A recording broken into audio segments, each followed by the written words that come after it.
Hey folks, welcome back to a brand new video. Today we're going to look at 4 very important key shots that if you're going to improve your snooker game, you have to master. In case you missed it last week, proedsnooker.com is now live. So that is my brand new website. We're going to have cues, cases, my own range of tips and accessories that are going to help you improve your game. So do go and check it out.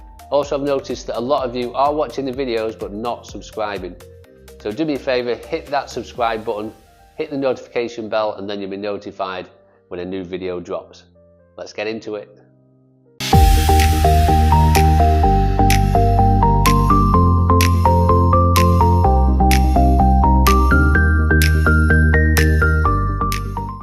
So there's pretty much 4 shots that we need to master. We've got the screw shot, the stun shot, the stun run through, and the topspin shot. So obviously they all sound pretty simple, but there's going to be certain ways that we do these shots that's going to make it a little bit easier for you. There's a few things that you need to understand as well.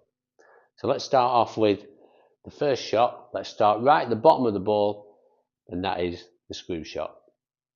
So obviously to play a screw shot, we need to be low down on the cue ball. So the lower we go, the more spin we're going to generate. So this is just physics. If you are playing a screw shot and you feel the white's not coming back as far as you want it to, the only thing you're doing wrong is not hitting it low enough. Okay, so the first thing we're going to do is we're going to be aiming right at the bottom of the ball. Obviously depending on what shot we're trying to play. If we're trying to play a soft screw, just a couple of foot, maybe to back where the cue ball is, then we still need to be low, but we just don't hit it quite as hard. If we're trying to play a deep screw, where we're trying to get the cue ball off the cushion and down the table, then we need to be right at the bottom of the cue ball and hit it at a harder pace to generate more spin. So I'm going to be down right at the bottom of the cue ball, like so.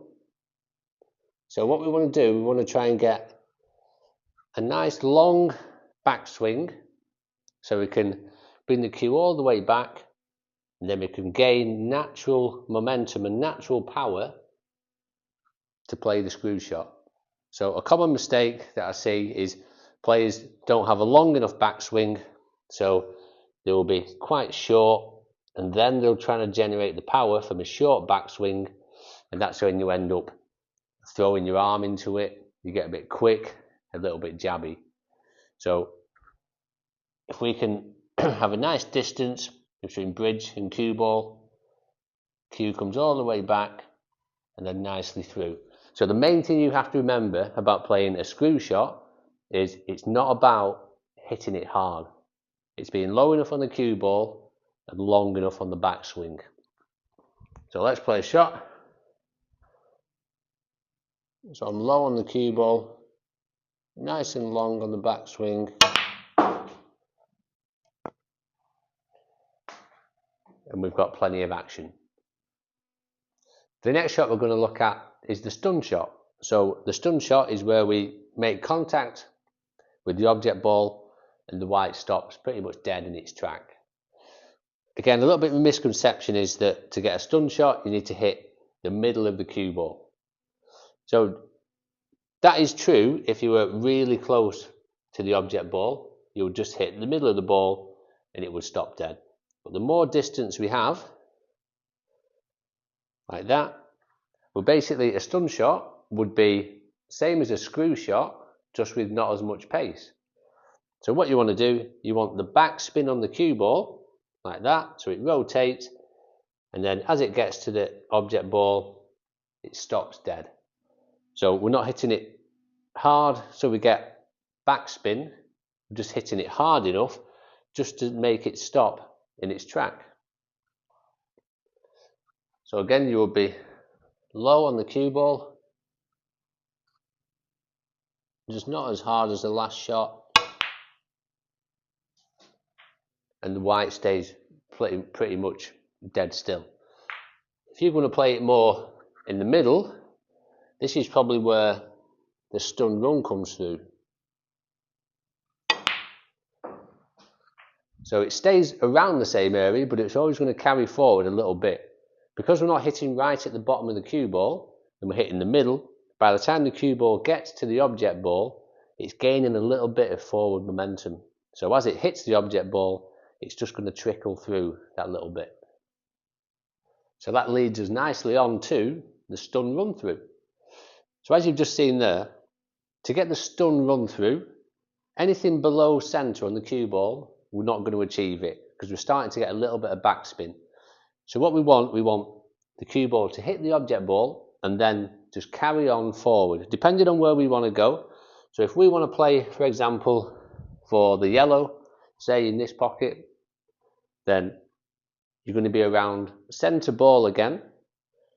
So when the cue ball is struck, it carries along, it gains a little bit of forward momentum, and as it hits the object ball, it just trickles through like that previous shot. So if you want to get that cue ball going a little bit further through, then you'll just be a little bit higher. So it's a similar shot to the topspin shot where you would run the ball through.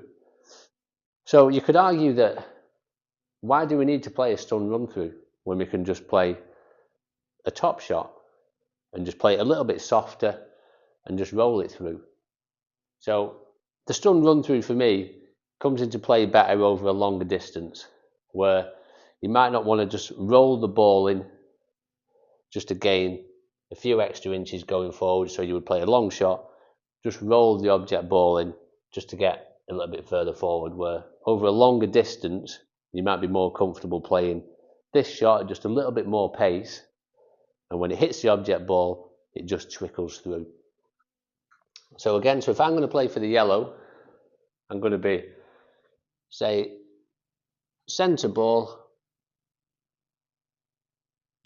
a punch through, it's got a little bit of forward momentum on the cue ball and it just goes through that extra few inches. If we were now going to wanted to play a little bit further through, then we would just go a little bit higher, same shot, and it just carries on forward that few extra inches. So that leads us nicely on to the last shot, and that is the topspin shot.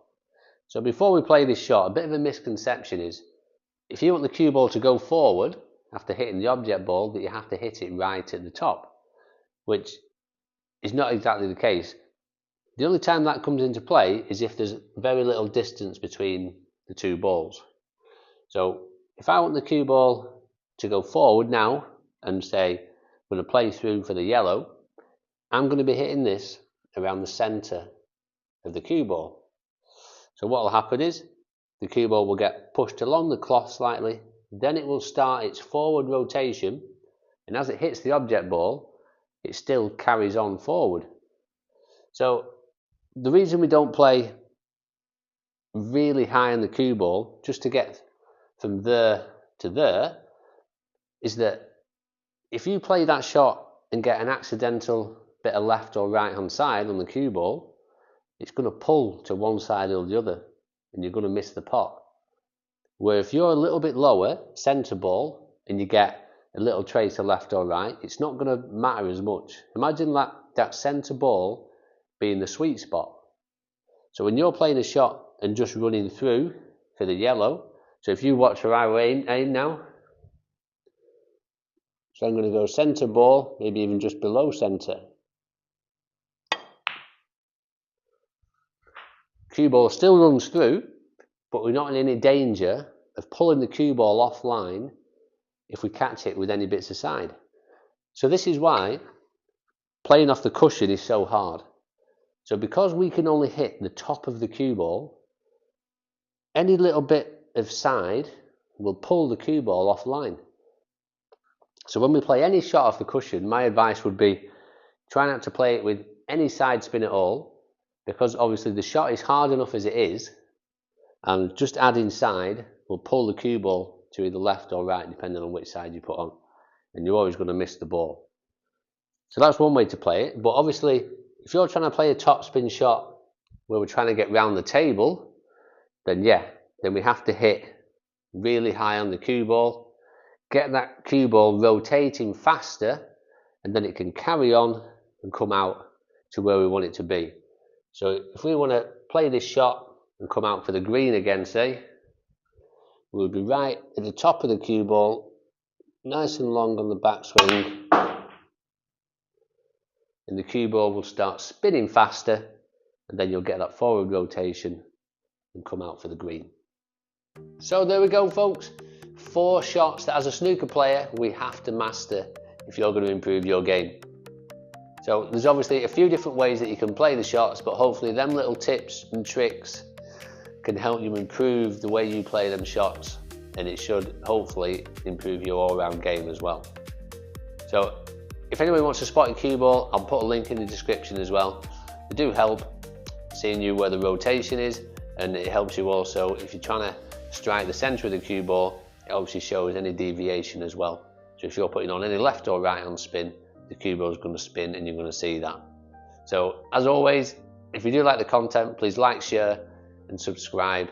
It does make a massive difference to the channel. And as always, coaching is available.